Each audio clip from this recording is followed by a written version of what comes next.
বিএনপির ভারপ্রাপ্ত চেয়ারম্যান ও ছেলে তারেক রহমানকে নিয়ে দেশে ফিরবেন সাবেক প্রধানমন্ত্রী ও বিএনপি চেয়ারপারসন খালেদা জিয়া। তাদেরকে কেউ ঠেকাতে পারবে না, এ মন্তব্য করেছেন বিএনপি চেয়ারপারসনের উপদেষ্টা জয়নুল আবদিন ফারুক। বুধবার দুপুরে জাতীয় প্রেস ক্লাবে এক আলোচনা সভায় এ কথা বলেন তিনি। এ সময় জয়নুল আবদিন ফারুক বলেন, জনপ্রিয়তার কারণে খালেদা জিয়াকে শেখ হাসিনা নিঃশেষ করে দিতে চেয়েছিল। গণতন্ত্র প্রশ্নে আপোষহীনতা, দুর্নীতির বিরুদ্ধে শক্ত অবস্থান, বিচার বিভাগের স্বাধীনতার কারণেই খালেদা জিয়াকে দেশের মানুষ এত ভালোবাসে। গেল ১৬ বছর জনগণের জন্য আন্দোলন করায় খালেদা জিয়ার বিদেশ যাত্রার সময় মানুষ রাস্তায় নেমে আসে। মানুষ এখন ভোট দেওয়ার জন্য উন্মুখ হয়ে আছে।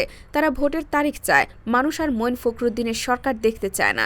ষড়যন্ত্র করলে ষড়যন্ত্র রুখে দেওয়ার ক্ষমতা তারেক রহমানের আছে।